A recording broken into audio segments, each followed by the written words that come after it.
the Jesus Youth leadership, what you can present into the evangelization of the world, or what you can change in the humanity is to have an intellectual approach to the whole Bible, to the whole religious aspect.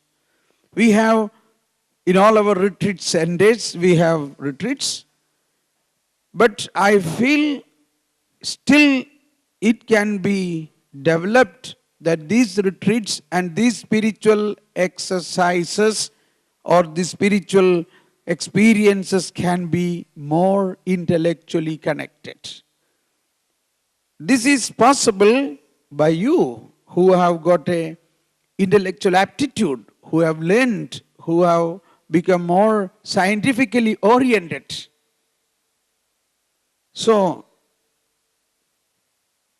yes, there are a lot of people who has out of the very practical experiences. This definitely must exist, but at the same time, the scientific wisdom also should apply into the Bible, into our prayer. Then, using the modern techniques, you can do marvelous work in evangelization. You can do marvelous activities in prayer itself.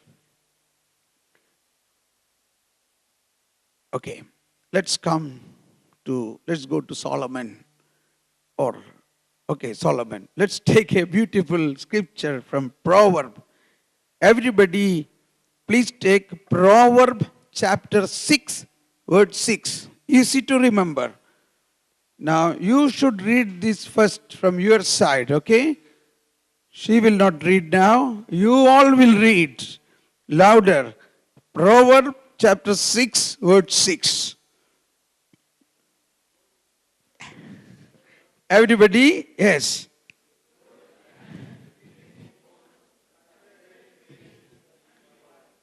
Once again, louder.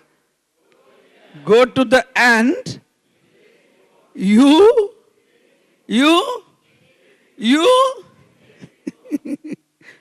and learn.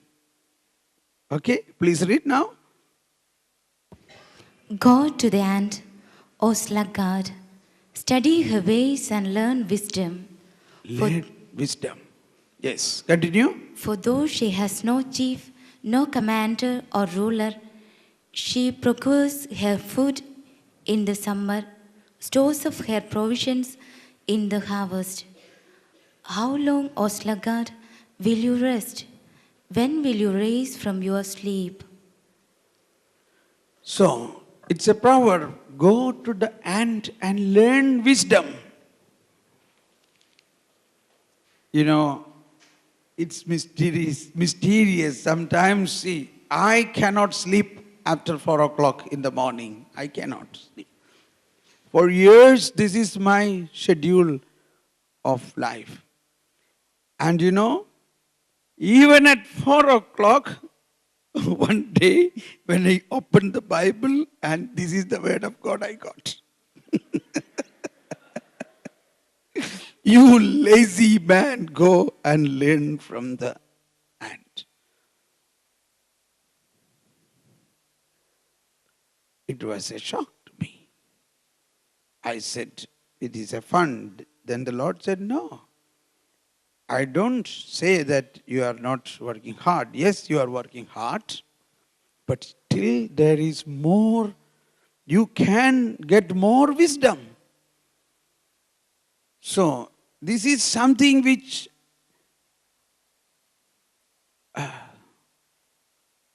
okay, let's go to Solomon, Book of Wisdom, chapter 6.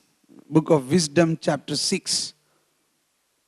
In the Book of Wisdom, chapter 6, please take 10. 10 and following. 10. For those who keep the holy precepts, hallowed shall be found holy. Yes. And those learned in them will have ready to respond. Desire therefore my words, long for them, and you shall be instructed. Resplendent and unfading is wisdom, and she is readily perceived by those who love her, and found by those who seek her.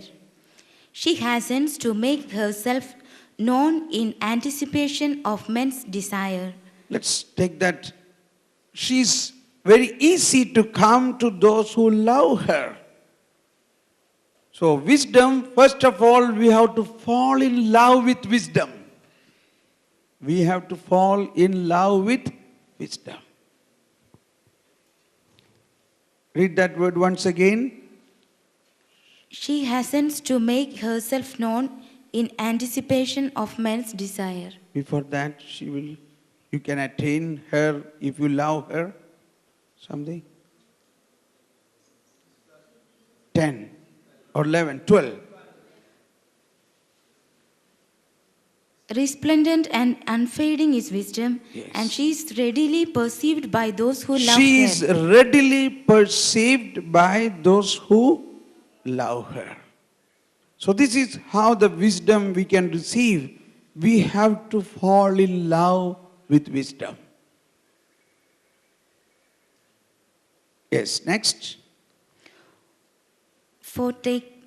She hastens to make herself known in anticipation of men's desire. He who watches for her at dawn shall not be disappointed, for he shall find her sitting by his gate. Yeah, that is 6:14, 14. correct? Yeah. This is again connected with the personal prayer.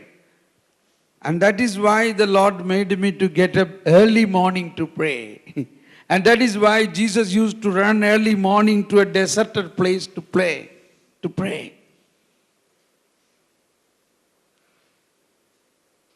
Yes, there is no excuse. Oh, I am sleeping late night. You have to plan. If we have wisdom, we will plan our life, our timetable. That time is so precious. The 1 hour, the half an hour which you lost is lost forever. It is a loss forever. Lost forever. Time is most precious. And the time, if you plan your timings, you need wisdom to plan your times. You need wisdom to recognize what time I should get up. If I have to get up at 4 o'clock or 5 o'clock, you should sleep accordingly. So you have to plan the whole thing. So wisdom will give us a total planning in advance, anticipating. So wisdom is waiting early morning at your door. Please read 6:14. I wish you all read this loudly. Read this loudly, 6:14. Yes. He who watches for her at dawn shall not be disappointed, Shall not be disappointed. for he shall find her sitting He by shall his gate. find Her sitting her sitting by his gate. by his gate at your door. Who is that she? Wisdom. She is sitting at the door. If you don't get up at 4 o'clock, she will go to another person.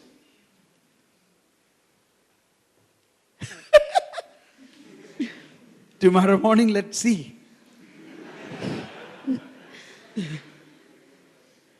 Are you ready?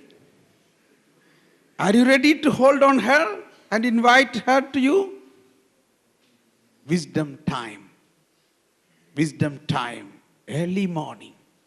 So, in order to receive wisdom, you have to make our life a disciplined life. Our life have to be disciplined, a self-discipline. It is not enough you pray long hours. You have to pray in a specific time. You have to pray not only in a specific time, you have to pray in a routine time, a routine. These are the ways of leadership. If you want to grow in leadership, you have to have a self-discipline. If you cannot have a discipline of your own self, how can you teach discipline to your own assistance? I do not speak to my people, but they see what I do. That's all.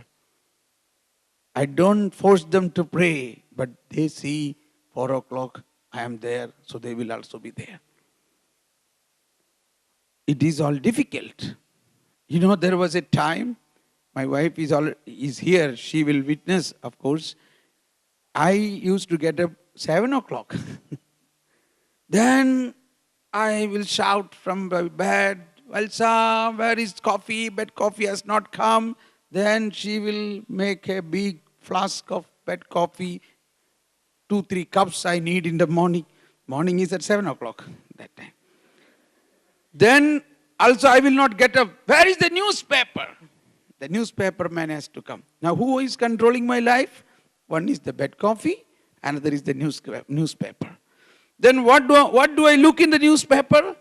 I am eager to see the share prices. Oh. Every day I calculate, yes, good, my share prices are okay. And one day all the prices have gone down. Oh. See, my life is controlled by share and paper and all these things. From that situation, such a speculative, material, possessive nature, the Lord has changed me. Total change. When I was working in an engineering company, I had another person with me whom I met after 25 years in Switzerland. He is now in Switzerland. So he came to know that I am going to give a retreat in Switzerland to the Swiss people. So he came there. He said, Thomas, do you recognize me? We both become bald. But still, I could recognize him. You are so and so. My God. And came, we hugged each other. Then he said, I want to listen to your talk because I cannot believe. How can you be like this? I always think about you drinking together whiskey all night. So I was very much proud of my capacity. What is my capacity? Full night. Full bottle. No problem for me. So people used to say, if you must drink with Thomas Paul. Because he will never become drunk. He will never become drunk. I don't know. I never become drunk. I keep on drinking, chatting, talking, singing, all these things. And that man is now changed totally to a spiritual drunkard.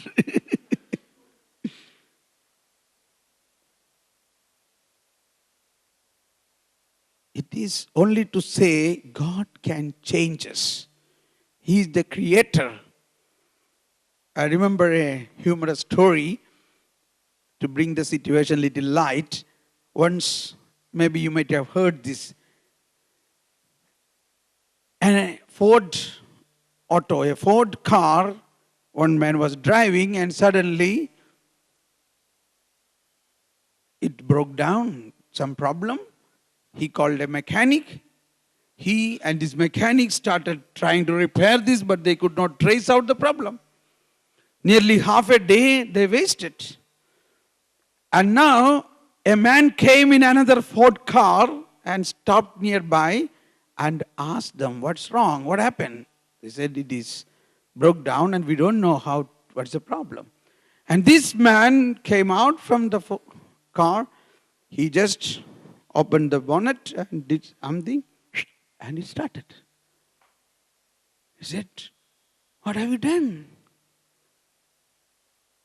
Yes, I know what's the problem. I did it.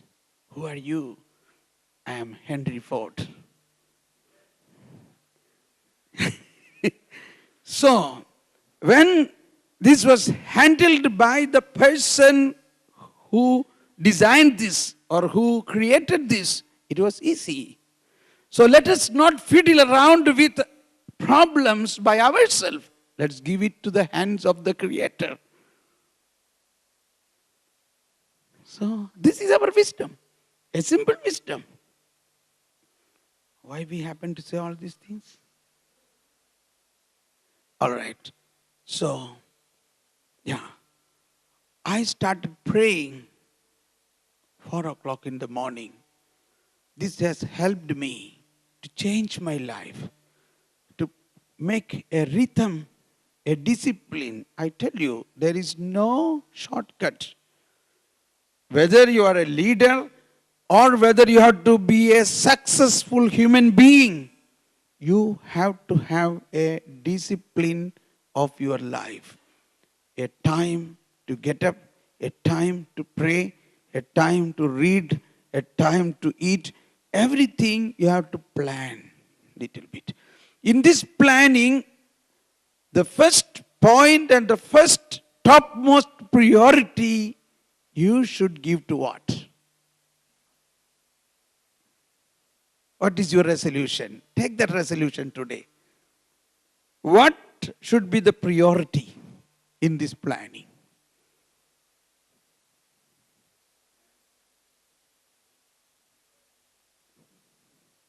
I believe you are selling personal prayer. Yes or no? Yes.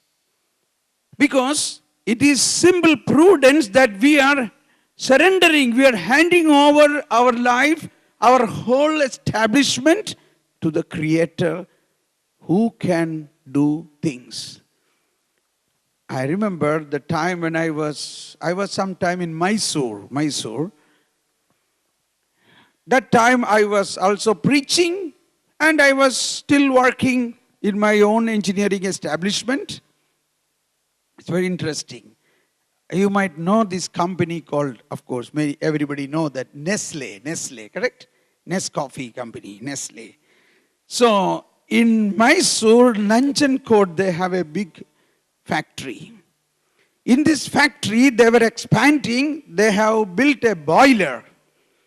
Now they want to construct a ESP. ESP means electrostatic precipitator to draw the pollution dust from this boiler and to purify the air. They have no other place than to place the whole electrostatic precipitator, which is nearly 300 tons weight, on top of the boiler. And they have advertised for a engineering company who could do this erection, installation. Many came, but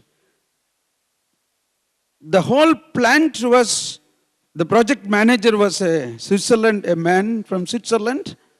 He was not satisfied with any idea. I also came for the interview. I was interviewed whether will I be capable to install? That was the interview. Am I capable to install this? Whether I have the technical tools, technical ability to install this, because time is very short. So he first of all asked me, do you have a crane to install these equipments on top of this boiler? I said, sorry, I don't have a crane. Okay, you are out. Interview is over. I said, what is your purpose? I want to install this machine on top of the boiler. Then I said, for that, why do we need a crane? He felt I am answering like a child. Because in Switzerland, they cannot imagine about any erection without a crane. So he is thinking in that direction.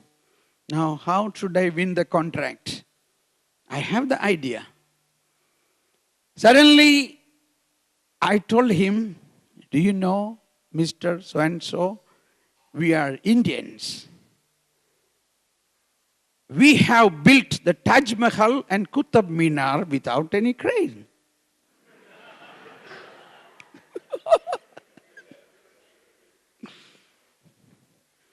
Can you imagine how the doom of Taj Mahal was lifted in that position? Can you imagine the big pillars were lifted?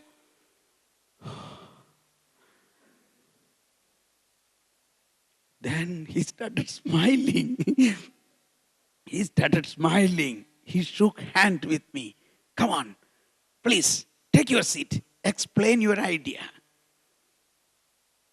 And then I explained, but I told him, this idea you should not implement.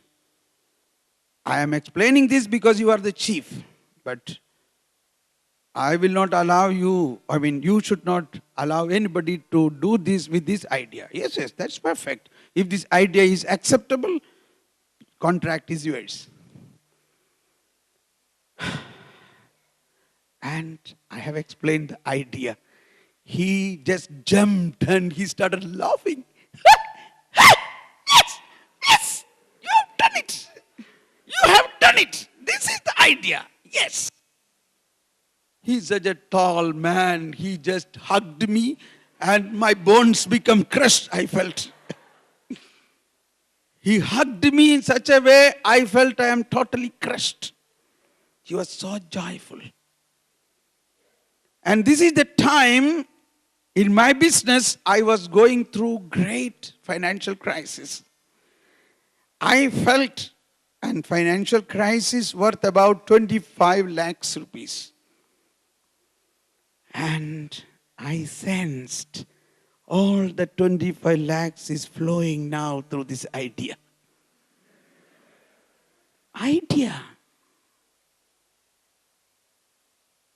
And you may not believe this. Every day, he started loving me more and more. Because the work I am doing is with such an idea which none of them could think. None of them could think. So he liked, he then started giving, you please do that work also. Please do this work also. If whichever contractor is not able to do, that is the end of his contract. He will give an ultimatum. See, you have to finish this work by next week, so and so date. Otherwise, you are out.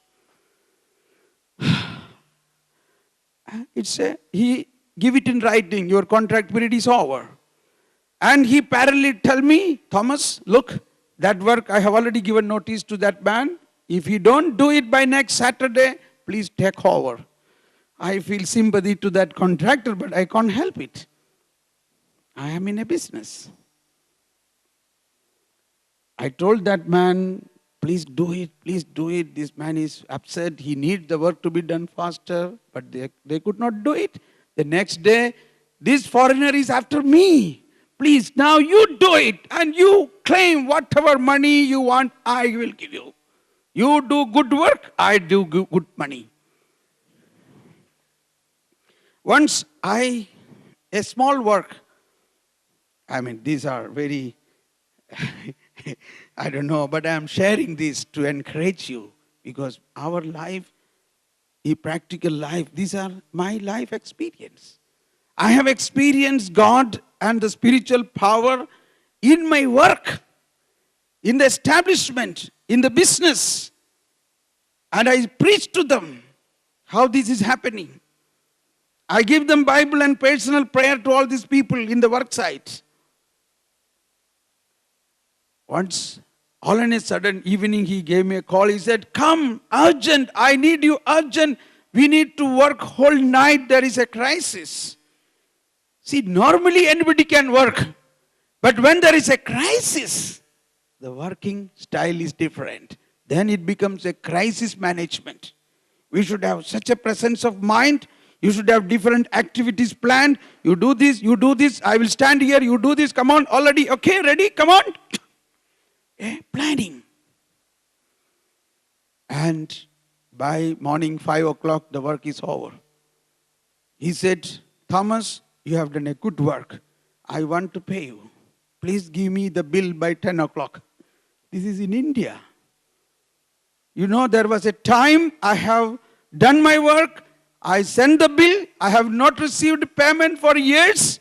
I have been going behind them with bribe and bottles. Still I have not received payment. Even now, no.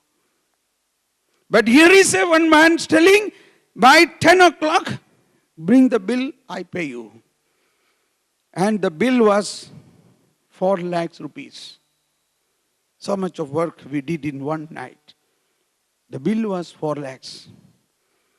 That it was a very good price. He said, you have done good work, I will pay good money. You bill it. I said, a bill of 4 lakhs. He looked at that bill. He became a little upset. So I thought, oh Lord, have I billed more? He said, what is this? I told you, you have done good work, you will get good money. Come on, change this and make 5 lakhs. He said, I must give good money if somebody work good work. There are people in this world who appreciate and pay for good work, good ideas. And within 10 minutes, I received check of 5 lakhs. Another occasion, I had no money for my labor payment. It was about 2.5 lakh rupees. The same place. And there was no dues from this factory. They have paid everything, but there was some other payment was expecting I did not receive. I prayed in the personal prayer, Lord, today I have to pay to my workers. It will be about 2.5 lakh rupees, but I have no money. You know all my problem. Thy kingdom come, thy kingdom come, thy will be done. Surely your will is the workers receive payment. Okay, I trust in the Lord. I gave everything to the Lord in prayer, specifically to God in us. And I do not know how it's going to happen, but I know it will happen. I do not know how the money is going to come. Maybe from somewhere else, some pending payments I will receive, or somehow I will receive. And I went into this factory. I was walking around, looking after many jobs. Then this foreigner saw me through his window. He sent a man and called me. Thomas, why are you sad? Then I started making a plastic laughing. He said, no, I am not sad. Everything okay. No, there is some problem for you. Please take your seat. What's your problem? Because I cannot ask money from him because he has already paid everything. He said, I think you need money. Yes, you need money. Thomas, don't worry. I pay you today. You can adjust this in the next bill. He called the accountant. Moti gave him 2.5 lakh rupees check now, within 5 minutes. And adjust this in the next month account. I did not even say what amount I need. Nothing. So we have to understand there is a supernatural wisdom working between the minds and between